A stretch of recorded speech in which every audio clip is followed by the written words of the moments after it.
Hello everybody and welcome back to a brand new Chrissy Boy 182 video, and today, as you can see, we are inside of my office, and this is a very different video. We are not talking about cars today. Well, we're sort of talking about cars, but not in the same way, because today we are talking about the racing simulator that I have in my house over here. Now, this will be the official 2025 racing simulator tour, and yeah, we're going to just be going over what I've got and maybe make this into a little series over time, because I think it could be a good way of getting a different style of content out that is still interesting for you lot. So without further ado, let's start touring the setup, and I'll show you some of the stuff and give you some idea of specs and what I've got around, so you can get an idea if you're looking to build a racing simulator on a budget yourself, because this is a budget sim. So yeah, let's do this. Okay, so if we start off, obviously what gives us the display. So this is just a fairly budget 4K TV from Bush. I mean, I used to run it on a basic Panasonic Viera TV, so you can run it on any TV, but I've upgraded to this because it's quite a big panel. It's got a lot of specs and it's quite nice, and it shows a good display, so it's good when you're driving, and it's perfect for the simulator because it sort of lines up with the wheel, and you know, all the gauges and stuff in the cars line up, and it's all set up really nicely.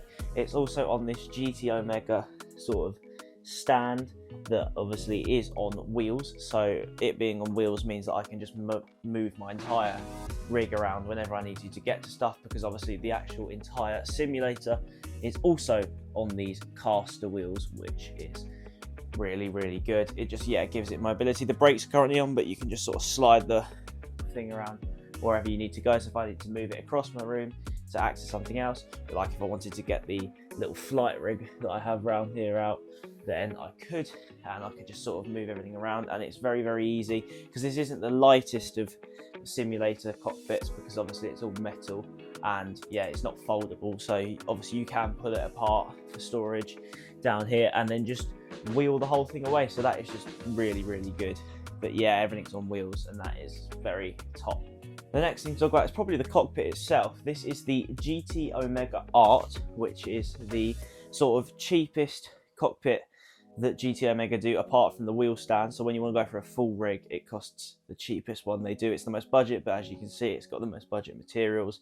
The frame structure's not as amazing as you might see on another sort of one that you'd find, for example, like their Titan cockpits and all of those sort of ones, which are a lot more sturdy. They've got a lot more going for them, especially the Prime, which is the top of the range one, you know, all the bolts and everything moves, slides around. This is all sort of on the old system. I suppose the actual wheel stand part itself is probably based a lot off of their wheel stands, like the one that's round here. I don't know if you can see that. It's all very similar in the way that it's set up, and I suppose, yeah, that is just sort of how it is. I've had it for a few years now, like 3 or 4 years, and for a budget rig, it's really good. I've had some problems, like the actual system, well, when you put your foot on the brake, especially if you're playing a game where the brake pressure needs to be quite high, it does slide apart, but with a good amount of bolting down, that doesn't really matter. It's not as bad as using like a gaming jet and the wheels and just sliding away from your wheel stand or your desk when you're trying to brake. But yeah, it still works really well. Me and my friends have had a lot of fun in it, and I would say it's really nice. It's got a good metal build. It isn't cheap. It's quite sturdy. Obviously, you've got your ability to have a TV mount if you've got a smaller TV or a monitor set up on it here, and everything is just done by these bolts to slide up and down, and it is quite nice. Then I suppose going on to the seat, this is what I believe is the RS6 seat, so it's quite a nice bucket style seat, not a full bucket seat, but you know, like a sports seat, and it's quite nice. It's got a nice sort of leatherette material. It's very padded, it's nice and sturdy, and I love it a lot. It's comfortable, it hugs the body really well. They make multiple different ones. I think they make an RS6, maybe an RS7 and an RS9, which is like the, you know, for different sizes. So the bigger the number, the bigger the seat, wider for, you know, different sizes of people. So there's one for everyone, and you just select that when you buy the cockpit. It's obviously got a full retractable sort of reclining and bring it forward function with this little handle, which is really nice. And it does have a slide rail, except for on the Art cockpits, the slide rail isn't there, so that handle is literally useless. But if you upgraded the cockpit and wanted to keep the seat, it has that sort of forward for future proofing, I suppose, with it, which is really nice. Okay, so moving on to some of the technology that we have with this, the actual good, all the good bits, the good gubbins, I suppose you could say. We have our Logitech G920 steering wheel. Now this is obviously a budget steering wheel, very famous, Logitech, for the Xbox and PC. It's not direct drive, it's just force feedback, but it is a solid wheel and it has very nice feel to it. It's got this nice sort of leatherette, I suppose, again, feel. It's quite a small wheel if you're comparing it to an actual car steering wheel, but if you haven't really driven a car before, if you're just someone who wants to sort of have some fun, especially if you're like a kid who wants to get into driving without actually having a car, you're not going to find the difference. I didn't realise until I had my Polo how big the wheel actually is in the car in comparison to this, but it's quite nice. It's not a hot swappable one like you find in the Fanatec or a Moser. Those are obviously hot swappable, you've got quick release, but there are people who make modifications to these, so you can take the bolts out and then you can get like an F1 style wheel for it, the bolt in, and if that's what you want to use, then there's that. It comes obviously based with these metal paddle shifters, which are quite good. They don't feel flimsy, they feel quite sturdy. I've tried the Thrustmaster ones and they are probably about as comparable, but not too bad. This can be clamped onto a desk, as you can see, and it's just got these little supports here. My one's actually bolted down, so it does have like screw mounts, as you can, I don't know if you can see that. As you can see, it's actually screwed in underneath, and so that is a possibility. So if you have like a simulator or a desk you want to screw it into, you can screw it in. It has got a mounting plate capabilities. Now obviously moving over, I have the gear stick as well. I like the gear stick because obviously I like driving manual gearboxes. It's quite good. It's a little bit flimsy. It's plastic. It's not top of the range, top spec like you might get out of a gated shifter from Moser, where it's like a proper clunky one, but it does the job. It's got all your 6 gears plus your reverse. It's quite nice. I mean, it gets the job done. I've had mine a few years and it hasn't really fallen apart or any issues, so I'm happy with it and I don't see why you shouldn't be. It costs about 30 quid, which is obviously a big sort of discount on a Moser style one, but the only one I suppose is really comparable again is like a Thrustmaster USB one, but this one is obviously only for the G920, so it only fits and it actually just ties into this wheel, but that's because obviously it works for Xbox. And so yeah, the only other real thing that I want to talk about that is USB on this is this handbrake. Now I've had a couple of issues with it. It's just a USB handbrake that you get off eBay or Etsy, nothing crazy. Is the grips come off, which sort of was like fabric that fell apart, and the USB down here, I think I pulled it out, but it's like into like a little motherboard, and that sort of broke off, so I've had to replace that and sort of blue tack it down. It sort of works. I'd have to get more adhesive, but it still runs as it should, and that is perfectly fine. That does only work with the PC though. You couldn't use it on an Xbox because Xbox doesn't have all the capabilities, yada yada yada.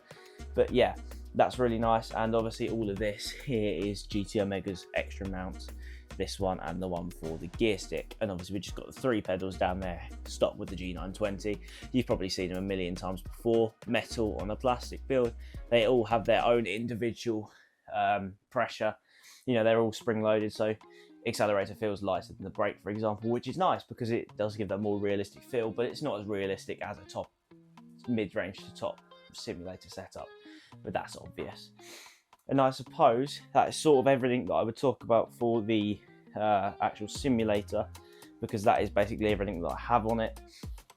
People I've seen have added butt kickers, and now GT Omega have added a sort of mount for it, which is like where you get the vibrations through the seat. I don't have one. They're very expensive. I don't sim race enough for that. I don't do enough realistic sim racing for that, as you can see by the cockpit. But yeah, they have that, and then obviously I know people mount speakers and keyboard mounts, which I could probably get a keyboard mount, but there are all the extra things. But I've just got sort of the bog stack of what you need to get the full feel for sim racing. And obviously, as you can see on the screen, it's only playing Forza Horizon at the moment, so it's not really too big an issue. And then I suppose, yeah, we've got one last thing really to talk about, and that's the PC. And then, yeah, that is sort of the whole tour done. Okay, so let's do the PC. Okay, so if we move around, we have our gaming PC over here. Now, this is one that I built myself. I don't know how many of you know that I sort of do computing. I study computing, so I built this myself. It's got some nice specs. It's got a Core i5, I think 12th gen, I'll have to have a look at that. We've got a 4060 Ti in here, GeForce. Very good for running sim games. I had a 1650 in here and it was struggling, so we've upgraded it. Obviously, recording and all, we got an Elgato in there as well. And we have a Corsair power supply, Corsair AIO, 16 gigs of RAM. I only got 16 gigs, so that's all I need for this sim race because I'm not doing too much with it. Quite a bit of storage, could do with some more, but this case doesn't have space for it. I can't fit any more hard drives in there, should I say, which is a bit of a problem. So this case does need changing. It is basically, I bought this as like a pre-built. It was like a basic one that was like 200 quid. You know, the ones you see on Amazon and eBay. I found one like that and it was all right. It was good value for money, but I took everything out and then used the case and just built on top of it and made it this high spec thing. So I really do need to change the case because the case is sort of running out of support and it would be worth changing it. But it's all right. It gets the job done. The panels on the back are struggling to hold all the cables as well, so cable management is not there. Obviously, we're plugged in via Ethernet. We do want the best connection to the internet, and that is important.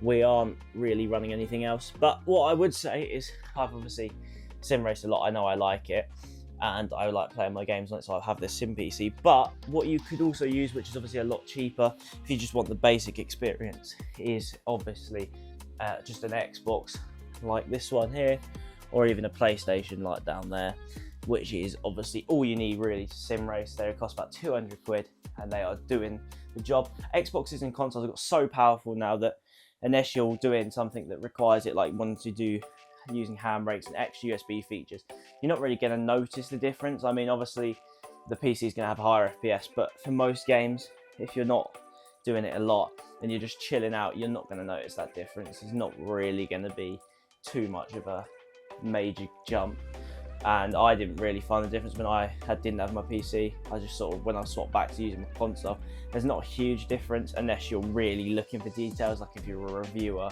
or someone who knows computers a lot. If you're just a basic someone who just wants to get a simulated cockpit, use like a Logitech G920, an Xbox or PlayStation will be absolutely perfect for you. This is the older style G920. I forgot to mention there is like a new one which has like lights and stuff, which looks really cool, but for me it's not really needed at the moment. And there are modifications I need to make, like there's some broken things, but I'm going to go into that in more detail in another video. But yeah, so I think that's basically everything. So thank you all so much for watching today's video. Hope you all did enjoy. If you didn't, remember to leave a like, subscribe, you know the rest. Everyone else told you millions of times, I am sure. And yeah, see you in the next one. Oh yeah, and last, something I just wanted to quickly mention is if you want to see me do some actual sim racing videos, I can probably set that up so I could sit in the simulator, record my videos, and we could do some Forza Motorsport F1 or Forza Horizon, but on the simulator with the wheel, and you could sort of see me play. We could do a series on that. I'd be more than happy to do that. Just let me know in the comments down below if you do want to see that, and yeah, I will go now because you guys need to, you know, have the rest of your day to yourselves. Pick it up, pick it up, pick it up, pick it up. You see the drip, yeah, I'm fitted up. Hop in my car and the giddy up. Secure the bag, yeah, I get the bus.